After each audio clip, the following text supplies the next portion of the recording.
Witam Was serdecznie. Bardzo się cieszę, że tak wiele osób podziela moją pasję w malarstwie. Nie zapominajcie kliknąć subskrybuj oraz dzwoneczek. Dzięki temu będziecie mieć dostarczane informacje o każdym nowym pojawiającym się filmie. Jeśli natomiast chcecie zostać moim patronem, będziecie dostawać często nowe filmy dotyczące szkolenia z malarstwa.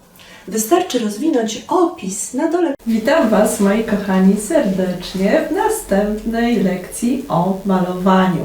Dzisiaj będziemy sobie pracować na formacie płótna 50 na 60 cm farbami akrylowymi. Dzisiaj namalujemy piękną łąkę pełną kwiatów, bo tak bardzo wszyscy już tęsknimy za tą łąką, za tym światłem i ciepłem, które w końcu może oblać nas i wszystko, co dookoła się znajduje. I dzisiaj właśnie taki blask światła na cudowne miejsca, gdzie kwitną kwiaty, pobawimy się tutaj szpachelką, gąbką, pędzlami nylonowymi, szczeciniakami, tak więc cała tak naprawdę gama ciekawych narzędzi, które użyjemy, malując właśnie ten obraz. Zapraszam więc Was serdecznie do zabawy i do namalowania takiego pięknego, ciepłego miejsca. Może dzięki temu przywołamy w końcu cudną pogodę do Polski.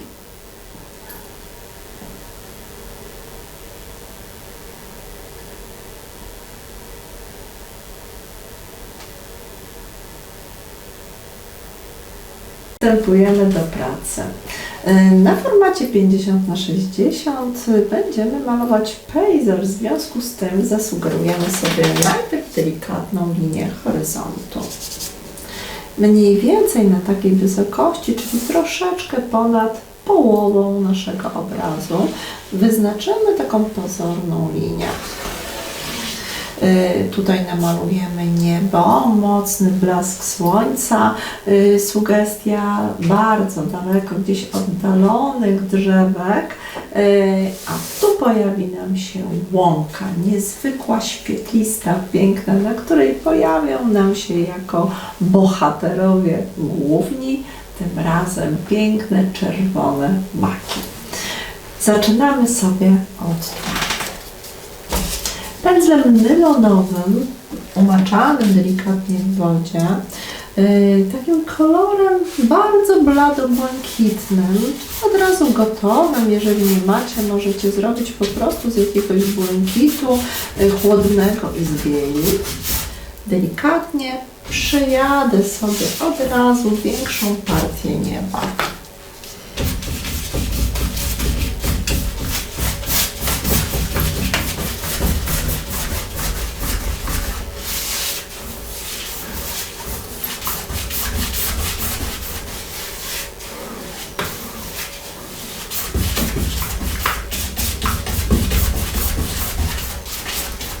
Chcę, aby dół był świetlisty, zdecydowanie jaśniejszy, więc teraz dodam sobie takiego jasnego, żółtego odcienia, który nie wejdzie mi w interreakcję z tym bardzo bladym błękitem. I to ma duże znaczenie.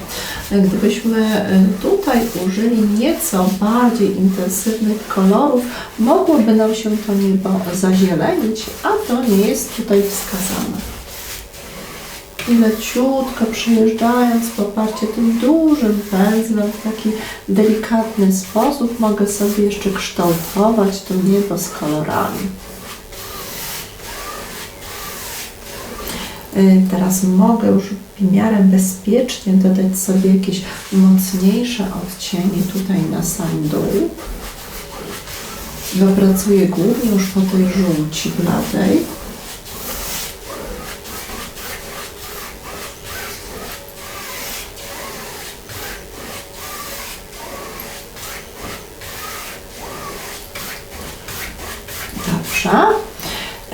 I teraz, moi kochani, takim delikatnym wstrzyknięciem białego spraya wyznaczę sobie tutaj główne źródło mojego światła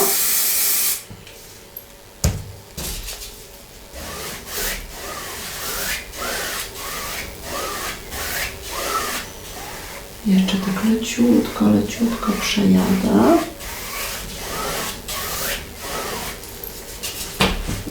Możemy sobie również spróbować gąbką wyznaczyć takie miejsce rozświetleń.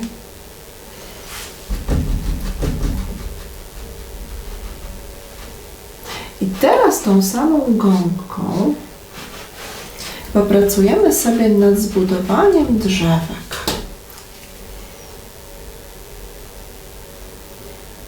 Jeszcze delikatnie wygładzę tutaj te miejsca na środku. Gąbeczką pobieram sobie teraz ciemny brąz w połączeniu z taką bardzo zgniłą, ciemną zielenią i tymi kolorami postaram się tutaj zrobić jakby podstawę tych drzew, które będą bardzo daleko. Ku podstawie będą one no nieco ciemniejsze, więc też odrobinka czerni, ten cały czas ciemny brąz, może być odrobina bordo również. To nada nam takiego od razu tutaj ciepła. I to samo od razu po drugiej stronie będę robiła.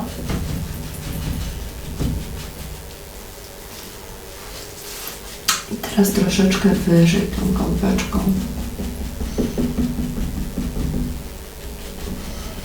Robimy taką delikatną tutaj poświatę.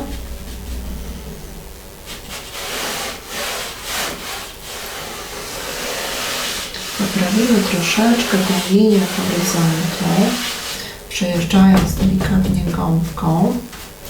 Rozciągniemy sobie tutaj te kolory do góry.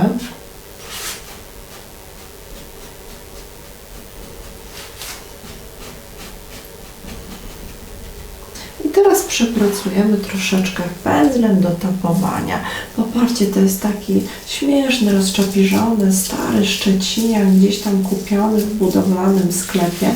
I on się fantastycznie nadaje właśnie do tapowania. Troszeczkę zgniły gdzieś zieleni, niech nam się tutaj pojawi. I leciutko, obracając go w różnych kierunkach, będziemy teraz sobie tapować taki las w oddali.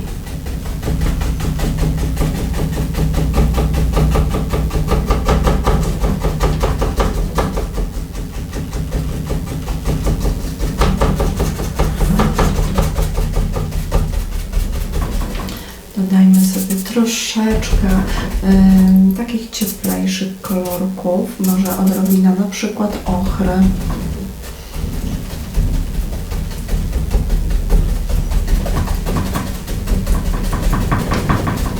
Im bliżej tutaj źródła światła, tym te kolory muszą być cieplejsze. Im dalej, mogą być chłodniejsze. Więc jeszcze troszkę ochry, jasnej żółci i góry, czubki tych naszych drzew, które gdzieś tutaj właśnie się pojawiają w oddali, niech one również będą świetliste. Światło daje przecież ingerencję na wszystko, co wokół się znajduje. Pamiętajmy zawsze o tym. Im drzewo gdzieś tam wyżej czubki ma, tym bardziej jest nastawione na to źródło słoneczka. Ciemniejsze, ale jeszcze ciepłe odcienie, niech pojawią się gdzieś jeszcze tu dalej. No i to samo po tej stronie przepracujemy szybciutko.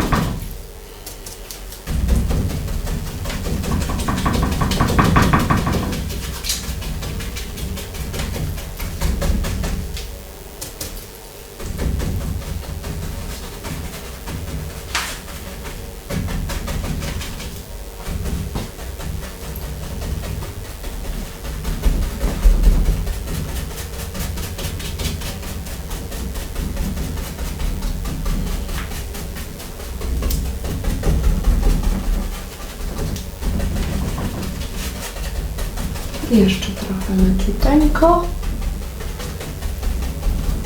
Teraz możemy szpachelką zasugerować sobie troszeczkę drzew. Gdzieś pni, daleko.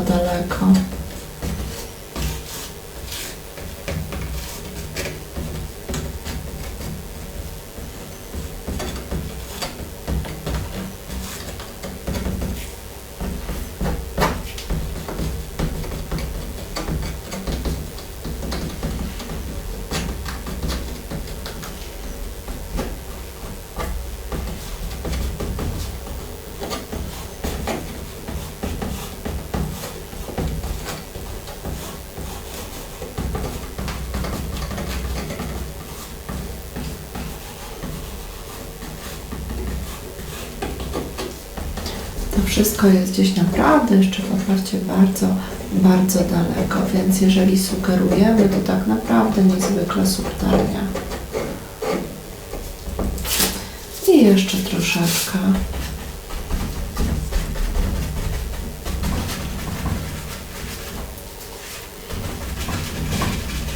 Przepracujemy same czubki.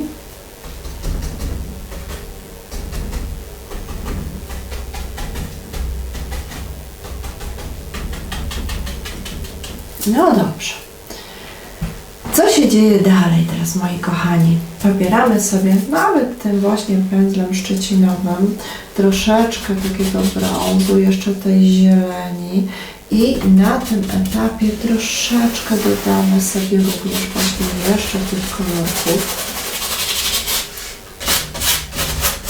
Robimy sobie teraz taki podkład. Umówmy się, że to miejsce będzie mocno rozświetlone przez nasze słońce, a to, co znajduje się wokół, będzie już znacznie ciemniejsze.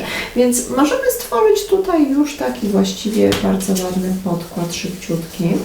Możemy zrobić to pędzlem albo gąbką. Na przykład gąbką rozjaśnijmy sobie od razu mocno światłami żółte miejsca.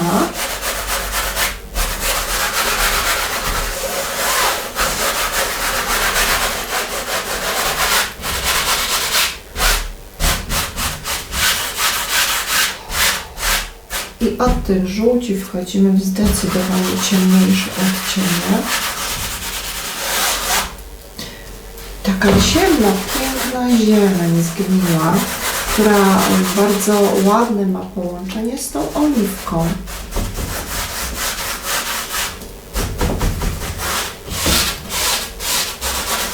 I coraz ciemniej dodajmy czerni i ciemnego granatu, który również bardzo dobrze będzie współgrał z tym delikatnym błękitem.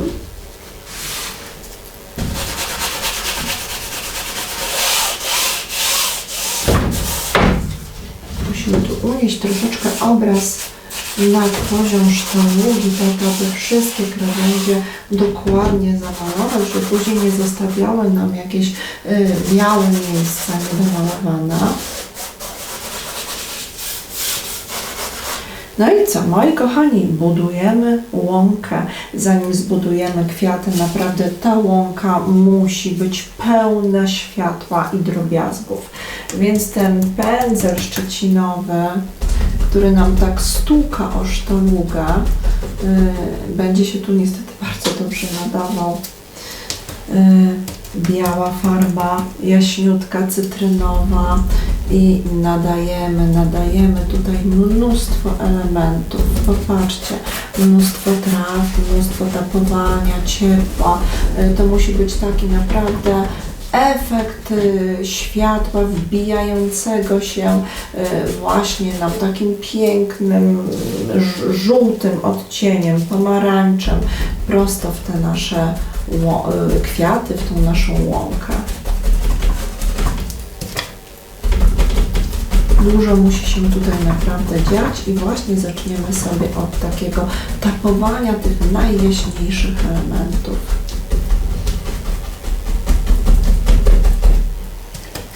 Tu muszą być bardzo czyste, takie piękne, świeże, ciepłe kolory, bo one później będą właśnie nadawać całego blasku wszystkim innym kwiatom.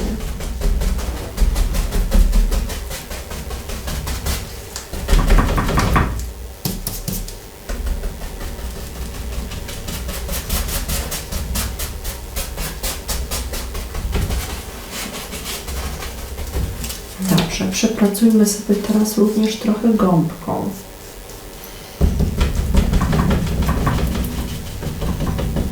Gąbka daje nam jeszcze inną, popatrzcie, strukturę.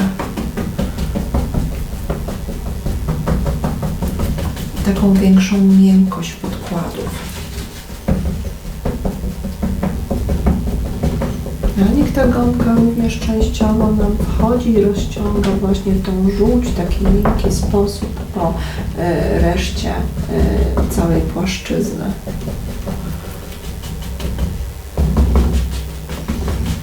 Dobrze, farba jest mokra, więc użyjmy tym razem szpachelki. Popatrzmy, co możemy tutaj zdziałać jeszcze ciekawego szpachelką. Tymi samymi kolorami. Poprzejeżdżajmy troszeczkę. Popatrzcie, porozciągajmy to w taki sposób, żeby można było na tym później doszukiwać się fantastycznych gdzieś roślin. Tu jest ciemniej, dodajemy więc ciemniejszych odcieni. Tu się pod spodem bardzo dużo musi dziać.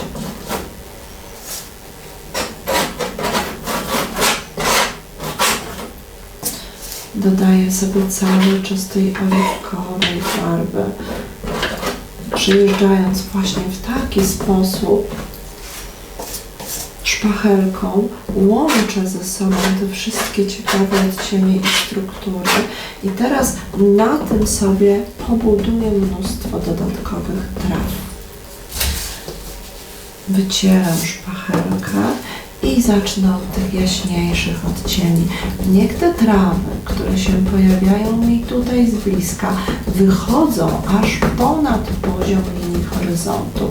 Wówczas będzie widać, że malujemy z perspektywy żabiej, że my tak naprawdę leżymy sobie w tej łące, obserwujemy kwiaty, a gdzieś w oddali widzimy tą linię horyzontu przyćmioną przez wystające trawy.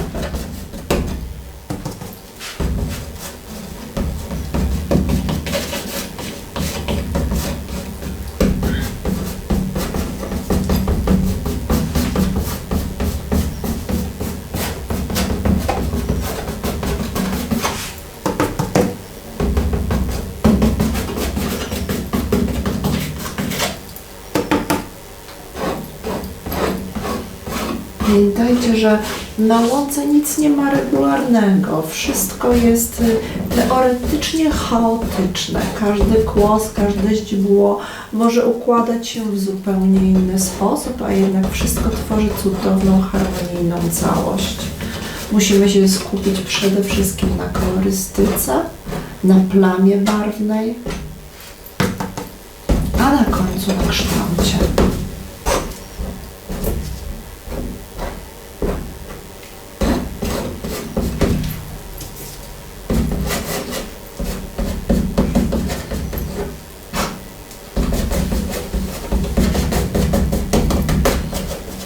Na razie rzeźbię cały czas, popatrzcie, mam mokre płaszczyzny pod spodem i dzięki temu mogę przepięknie sobie pracować, trójnie niemalże wymiarowo w tych płaszczyznach. Kolory łączą się ze sobą, dając mi takie piękne stonowanie. Nie mam tu agresywnych odcieni, nawet jeżeli na szpachelce jest farba w mocnym kolorze.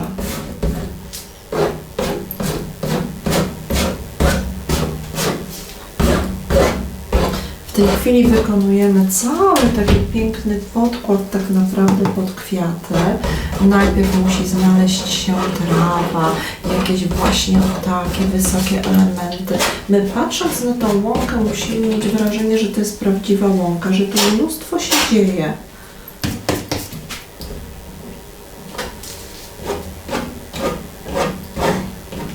Wyobraźcie sobie, ile czasu musiałoby zająć malowanie odręcznie na przykład kałankiem każdego źdźbła oddzielnie, prawda? Szpachelka, jak widzicie, jest takim cudownym właściwie narzędziem, który w odpowiednio sposób użyte daje nam niezwykle szybkie takie efekty.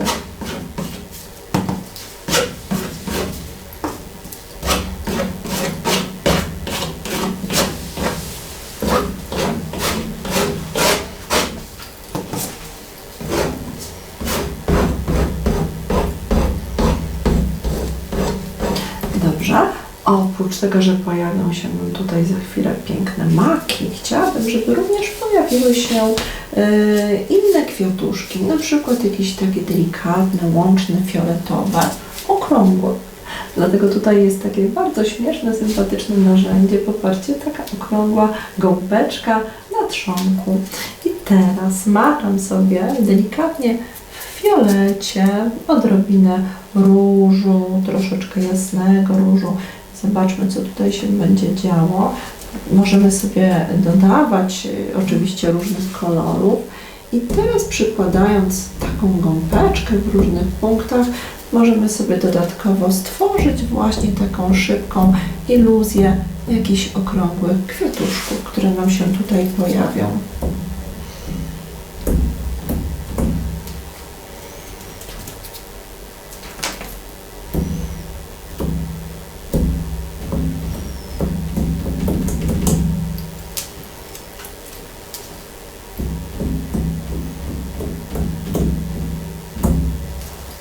Dobrze, teraz sobie te kwiatuszki jeszcze dodatkowo przepracujemy, na przykład takim pędzelkiem, popatrzcie, znowu szczeciniak, ale tym razem mniejszy, okrągły. I na tym, co tutaj było zrobione, jeszcze dodatkowo możemy sobie gdzieś doładować takie elementy szybciutkiego tapowania, tak aby te kwiatuszki nie sprawiały wrażenia takich sztucznych, zupełnie okrągłych, tylko niech tutaj troszeczkę coś się jeszcze zadzieje.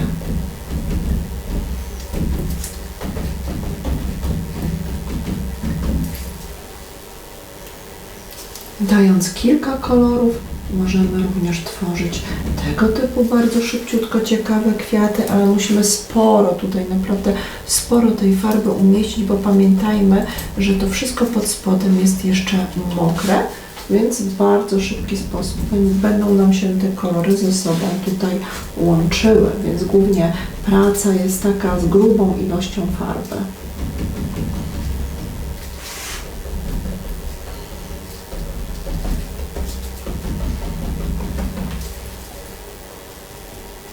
Oczywiście te kwiatuszki nie muszą być tylko w takim odcieniu, mogą jeszcze różne inne światełka nam się pojawiać. Wtedy będzie takie wrażenie, że ta łąka rzeczywiście tknie cała życiem.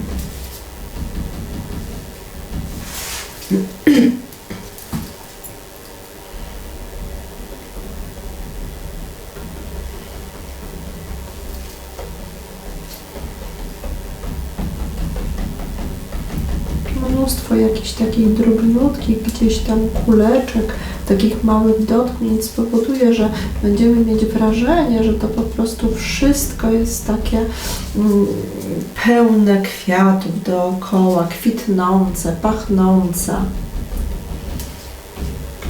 Przepięknie wyglądają te róże z tymi żółcieniami, prawda?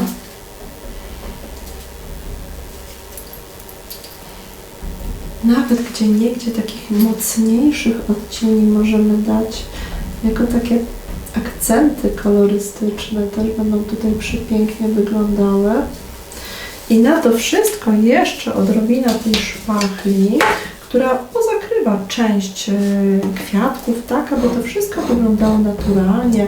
Część przecież może być przykryta trawami, poprzecinana tymi trawami. Nie wszystkie kwiaty są przecież widoczne, niektóre są tylko fragmentarycznie pokazane.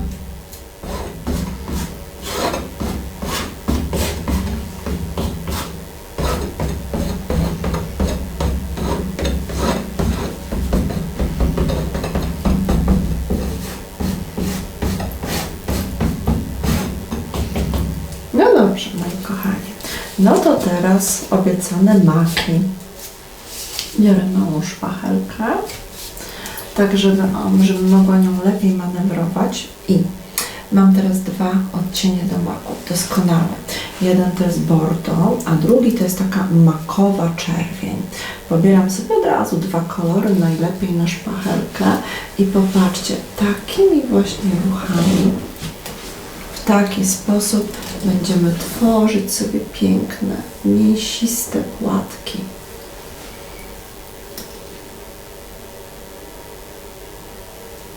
Tak, aby ten mak wyglądał rzeczywiście jak żywy.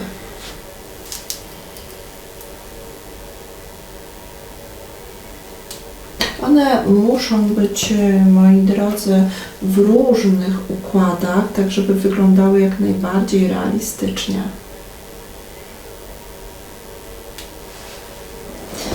Środeczek takiego maku zrobimy czarny.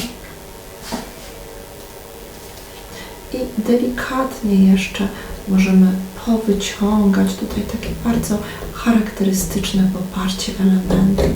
W ten sposób ten mak będzie pięknie wyrzeźbiony. Do tego wszystkiego damy mu jeszcze łodyżkę.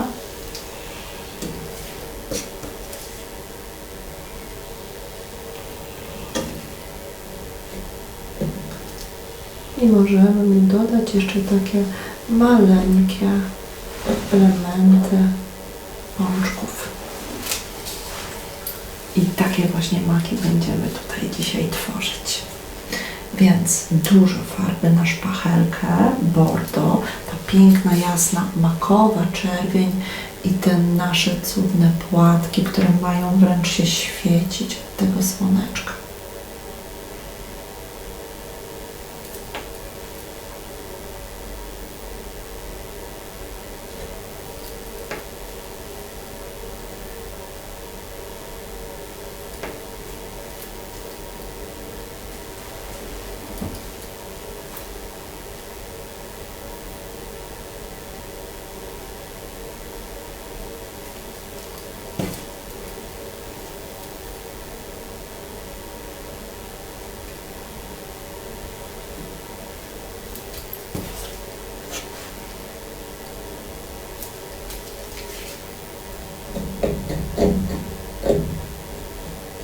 Wyrzeźbię troszeczkę środek.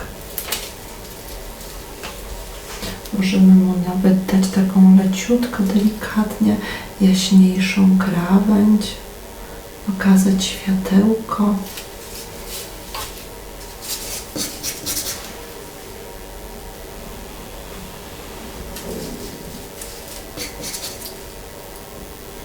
I delikatnie osadzimy go tutaj. I dalej.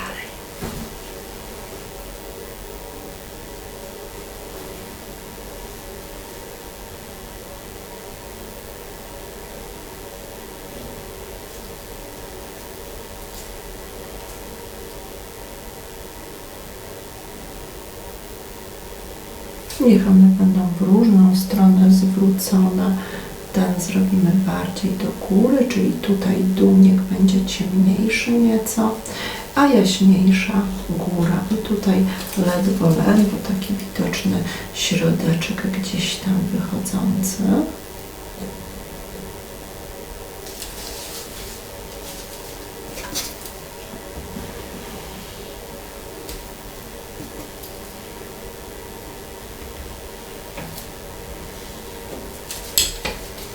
Dobrze. I jeszcze troszeczkę. Jeszcze przepracujmy tak, żeby kwiatuszków troszkę tutaj było rzeczywiście. Szpachelkę oczyszczamy, jeśli farba nam się brudzi, o tym musimy pamiętać. Maki muszą być naprawdę takie makowe mocno.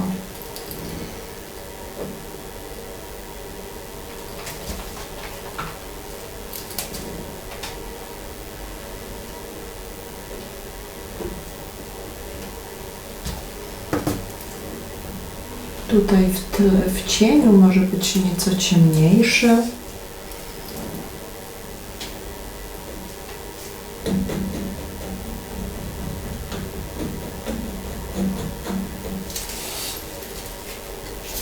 Mogą mieć te zakończenia taką z odrobinką jeszcze jaśniejszych odcieni, tak jak maki właśnie mają, z takimi zielonkawymi, żółtawymi końcóweczkami.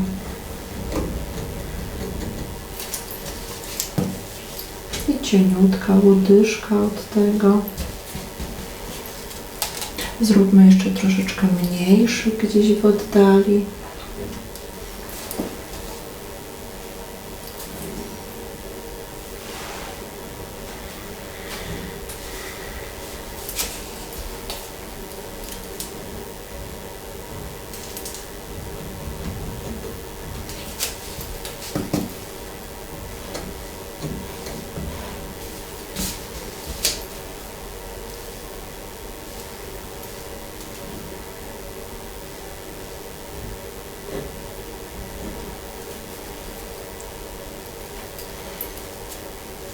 Farby musimy dawać naprawdę sporo na szpachelkę i takimi bardzo delikatnymi, dosłownie dotknięciami muskać te płateczki.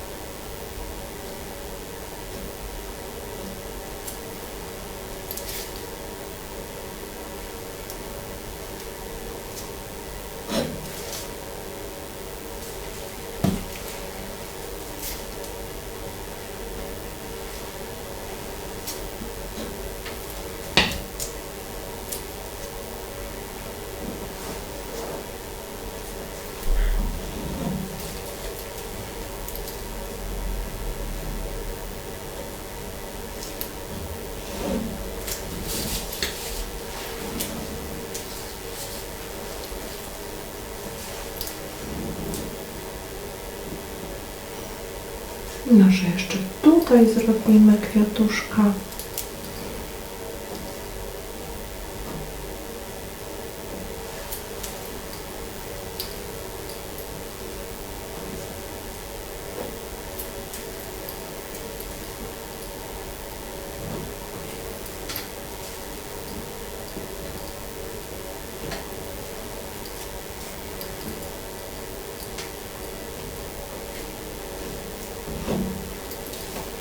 I znowu odrobinkę czerni jeszcze na środek, która jest taka charakterystyczna przecież przy makach.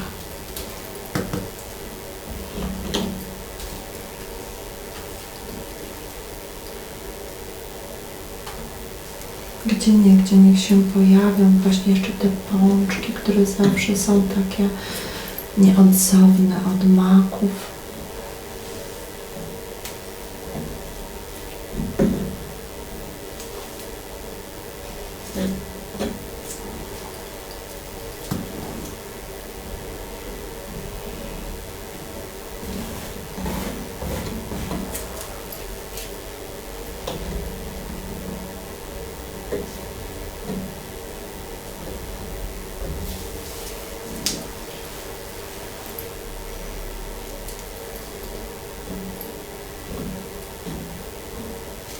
Maleńkie gdzieś jeszcze w oddali takie sugestie również zawsze fantastycznie wyglądają, ponieważ pokazują nam również taką głębię obrazu. Im dalej, tym mniejszy kwiat oczywiście.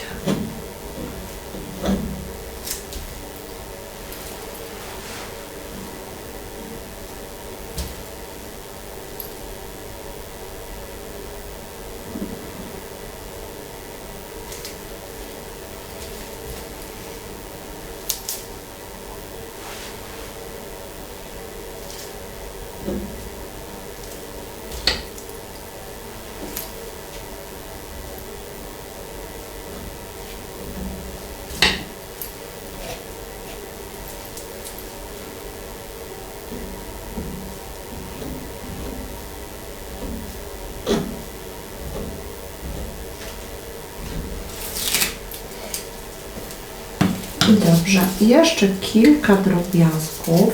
Myślę, że możemy jeszcze popracować odrobinkę nad jakimiś szczegółami tutaj pojawiającymi się światełkami.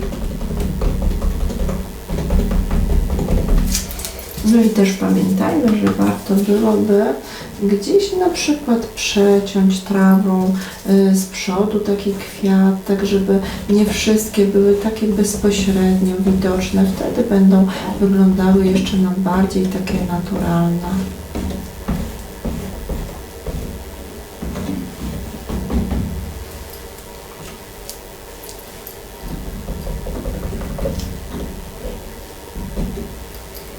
Jeszcze kilka jakichś drobnych takich elementów,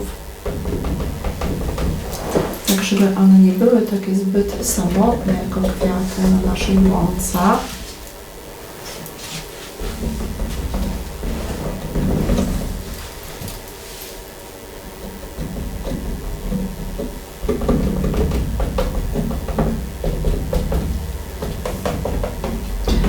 Dobrze, moi kochani. kochani, myślę, że tu już bardzo dużo się dzieje.